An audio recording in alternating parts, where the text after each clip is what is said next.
مسجد نبوی کے حصے ریاض الجنہ میں مختلف ستون ہیں۔ ان میں سے ہر ستون کا ایک تاریخی پس منظر اور وجہ تسمیہ ہے۔ رسول کریم صلی اللہ علیہ وسلم سے محبت کرنے والوں کے لیے یہ ستون اپنے اندر ایک خاص جاذبیت اور کشش رکھتے ہیں۔ بعض پر ان کے نام لکھے ہوئے ہیں۔ غور سے دیکھیں تو ان میں سے ایک کا نام استوانہ ابو لبابہ بھی ہے۔ یہ ستون ابو لبابہ سے کیوں منسوب ہے؟ آئیے یہ وضاحت جاننے کے لیے تاریخ کے اوراق پلٹتے ہیں۔ یہ انصاری صحابی تھے۔ بنو قریظہ کے علاقہ میں ان کے باغات تھے۔ آل اولاد بھی وہیں تھی۔ اسلام سے پہلے یہ بنو قریظہ کے حلیف تھے۔ اسلام لانے کے بعد بھی ان کے سابقہ تعلقات اور لین دین باقی رہا۔ یہودیوں نے غزوہ خندق یا احزاب میں مسلمانوں کے ساتھ جو بدعہدی اور غداری کی وہ ہم سب بخوبی جانتے ہیں۔ غزوہ خندق میں مسلمانوں کی فتح کا تصور بھی مشکل تھا۔ 10,000 کا لشکر جرار جس نے یہودیوں کے اشارے پر مدینے کا محاصرہ کر لیا تھا۔ مدینہ کی چھوٹی سی بستی جس کے بچوں، بوڑھوں، جوان عورتوں اور بچوں کی کل تعداد 5,000 سے زائد نہ تھی۔ اسے صفحہ ہستی سے مٹانے کے لیے کفر کی ساری طاقتیں اتحادی بن کر جمع ہو گئی تھی۔ یہ ایک معجزہ اور اللہ کی خاص مدد تھی کہ مسلمان فتح سے ہمکنار ہوئے۔ دوران جنگ مسلمانوں کے ساتھ بدعہدی کرنا، کافروں کا ساتھ دینا، مسلمان عورتوں کے قلعے پر حملے کا ارادہ کرنا، بنیادی طور پر اس جنگ کی آگ بھڑکانا اور کافروں کو حملے پر اکسانا معمولی جرائم نہ تھے۔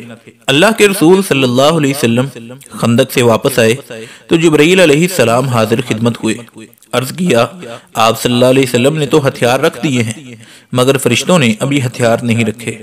اٹھیے اور اپنے ساتھیوں کے ساتھ بنو قریظہ کا رخ کیجیے۔ آپ صلی اللہ علیہ وسلم نے فوراً اعلان کیا کہ جو شخص ہمارا مطیع اور فرما بردار ہے وہ عصر کی نماز بنو قریظہ میں پڑھے۔ آپ صلی اللہ علیہ وسلم نے مدینہ کے انتظامی امور ابن ام مکتوم کو سونپے اور بنو قریظہ کے قریبی کنویں پر قیام فرمایا۔ یہودیوں کے قلعوں کا محاصرہ شروع ہوا تو ان کے سامنے ہتھیار ڈالنے کی سوا کوئی راستہ باقی نہ بچا۔ انہوں نے سوچا ہتھیار ڈالنے سے پہلے کیوں نہ اپنے حلیفوں سے مشورہ کر لیں، ممکن ہے معلوم ہو جائے کہ ہتھیار ڈالنے کا کیا نتیجہ ہوگا۔ انہوں نے مشورہ کرنے کے لیے اپنے پرانے حلیف ابو لبابہ بن عبد المنذر کا انتخاب کیا۔ پھر اللہ کے رسول صلی اللہ علیہ وسلم سے بنو قریظہ نے درخواست کی کہ انہیں ان کے پاس بھیج دیں تاکہ ان سے مشورہ کر سکیں۔ جب وہ وہاں پہنچے تو مرد ان کی طرف دوڑ پڑے، عورتیں اور بچے ان کے سامنے رونے لگے۔ ابو لبابہ نے ان کی حالت دیکھی تو رکت طاری ہو گئی۔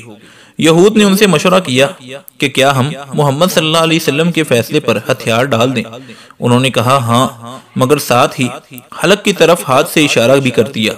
مراد یہ تھی کہ اب ذبح کر دیے جاؤ گے۔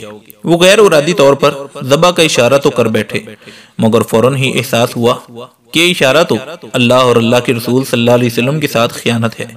چنانچہ وہ بجائے اللہ کے رسول صلی اللہ علیہ وسلم کے پاس آنے کے سیدھے مسجد نبوی پہنچے اور اپنے آپ کو اس ستون کے ساتھ باندھ لیا جس کا ذکر ہم شروع میں کر چکے ہیں۔ انہوں نے کہا اب مجھے اللہ کے رسول صلی اللہ علیہ وسلم ہی کھولیں گے، مطلب یہ ہے کہ جب میری توبہ قبول ہوگی تبھی میں اپنے آپ کو آزاد کروں گا۔ وہ مسلسل 6 دن اور 6 راتیں اسی ستون کے ساتھ بندے رہے۔ ان کی بیوی نمازوں کے اوقات میں انہیں کھول دیتی اور نماز ادا کرنے کے بعد پھر باندھ دیتی۔ ابو لبابہ بن عبد المنذر کے اس واقعے میں دوسرے بہت سے اسباق کے ساتھ ساتھ یہ سبق بھی موجود ہے کہ ایک شخص سے نادانی میں بلا ارادہ ایک فوجی راز افشا ہو گیا۔ اس غلطی کا اللہ تعالیٰ کے سوا کسی کو علم نہیں تھا۔ وہ چاہتے تو کسی کو اپنی غلطی کی ہوا بھی نہ لگنے دیتے، مگر یہ قوت ایمانی تھی، اللہ تعالیٰ کا خوف اور یہ احساس تھا کہ میرا سمیع بصیر رب پروردگار مجھے دیکھ رہا ہے۔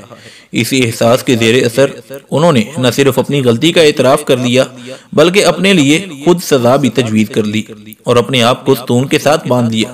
کسی بھی مہذب معاشرے میں گناہ کے معترف اور نادم شخص کے لیے لوگوں کے دلوں میں ہمدردی اور محبت کے جذبات جوش مارنے لگتے۔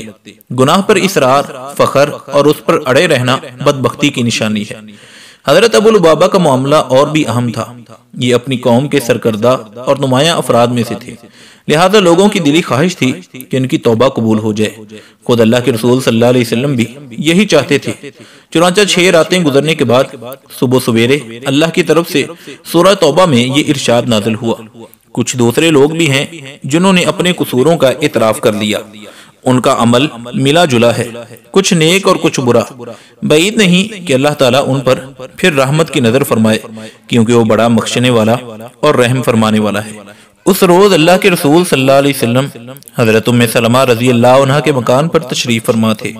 اس شفیق، رحیم اور مہربان نبی صلی اللہ علیہ وسلم کو اپنے ساتھی کی توبہ قبول ہونے پر اتنی خوشی اور مسرت ہوئی کہ فرط مسرت سے بے اختیار ہنس پڑے۔ سیدہ ام سلمہ رضی اللہ تعالیٰ عنہ نے آپ کو ہنستے ہوئے دیکھا تو عرض کرنے لگی، اللہ کے رسول صلی اللہ علیہ وسلم آپ کس بات پر ہنس رہے ہیں؟ اللہ تعالیٰ آپ کو ہمیشہ اسی طرح ہنساتا رہے۔ ارشاد ہوا کہ ابو لبابہ کی توبہ قبول ہو گئی ہے۔ اس وقت تک پردے کے احکامات نازل نہیں ہوئے تھے۔ ام سلمہ رضی اللہ عنہ نے عرض کیا، اللہ کے رسول صلی اللہ علیہ وسلم اگر اجازت ہو تو میں ابو لبابہ کو خوشخبری سنا دوں۔ ارشاد ہوا، ہاں اگر چاہو تو سنا دو۔ تو سیدہ ام سلمہ رضی اللہ عنہ اپنے حجرے کے دروازے پر کھڑی ہوں گی اور فرمانے لگی، اے ابو لبابہ تمہیں مبارک ہو، اللہ تعالیٰ نے تمہاری توبہ قبول کر لی ہے۔ ادھر صحابہ کرام کو یہ خبر ملی تو وہ فوراً ابو لبابہ کو کھولنے کے لیے دوڑے چلے آئے، لیکن وہ کہنے لگے، اللہ کی قسم اب تو مجھے اللہ کے رسول صلی اللہ علیہ وسلم ہی اپنے دست مبارک سے آزاد فرمائیں گے۔ چنانچہ اللہ کے رسول صلی اللہ علیہ وسلم فجر کی نماز کے لیے نکلے تو آپ نے انہیں خود اپنے دست مبارک سے کھولا اور آزاد فرما دیا۔ تو دوستو، مسجد نبوی میں موجود استوانہ ابو لبابہ یہ اس ستون کی داستان ہے جس کے پیچھے ابو لبابہ رضی اللہ عنہ کا یہ تاریخی اور ایمان افروز واقعہ موجود ہے۔ تو دوستو، ایسے ہی ایمان افروز اور معلوماتی واقعات حاصل کرنے کے لیے ہمارے YouTube channel AR Story Time کو سبسکرائب کر لیں۔ اللہ حافظ و نگہباں۔